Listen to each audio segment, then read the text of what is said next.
નમસ્કાર મિત્રો, હું છું આપનો પ્યારો દોસ્ત ડૉક્ટર ડીડી દિયોરા, લોક સાહિત્ય અને હાસ્યનો કલાકાર. મિત્રો, તમને ખબર છે આપણા સુરતની અંદર એક અનોખી નવરાત્રિ 2014થી થઈ રહી છે, જેમાં દિવ્યાંગ ભાઈ બહેનો માટે એક દિવસીય રાસ ગરબાનું આયોજન કરવામાં આવે છે. આ વર્ષે પણ દિવ્યાંગ નવરાત્રિ મહોત્સવ 2025નું આયોજન આપણી શ્રેષ્ઠ કર્મયોગી દિવ્યાંગ ટ્રસ્ટ સુરત દ્વારા કરવામાં આવ્યું છે. ત્યારે ટ્રસ્ટના તમામ ટ્રસ્ટીગણને હું હૃદયના ભાવથી બિરદાવું છું, ખૂબ ખૂબ અભિનંદન પાઠવું છું કે દિવ્યાંગો માટે આવી સુંદર મજાની વ્યવસ્થા કરે છે. અને આ અનોખી નવરાત્રિ જોવા, માણવા અને રમવા માટે હું એક દિવ્યાંગ તરીકે જઈ રહ્યો છું. તો મારા દરેક દિવ્યાંગ ભાઈ બહેનોને પધારવા માટે ભાવભર્યું આમંત્રણ પણ પાઠવું છું.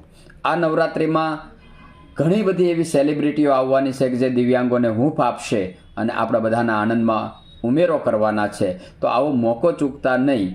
ખાસ પધારનાર દરેક દિવ્યાંગોને વેલકમ ગિફ્ટ આપવામાં આવશે અને જે ખેલૈયાઓ રમતા હશે એને અલગથી ગિફ્ટ આપવામાં આવશે. અને ખાસ એક દિવ્યાંગ ભાઈ બહેનો માટે નોંધ કે વ્હીલચેરનો જો ઉપયોગ તમે કરતા હો તો તમારે તમારી વ્હીલચેર લઈને આવવાનું રહેશે. એની ખાસ કાળજી રાખજો. આપણી દિવ્યાંગ નવરાત્રિ મહોત્સવ 2025 તારીખ 6/10/2025 સોમવારે સાંજે 5 કલાકે યોજાવાની છે, જેમનું સ્થળ છે અવલબા ફાર્મ, કિરણ ચોક, યોગી ચોક, સુરત ખાતે. તો સૌ સમયસર પધારજો. હું પણ પધારી રહ્યો છું. આપ સૌનો ખૂબ ખૂબ આભાર. જય હિન્દ.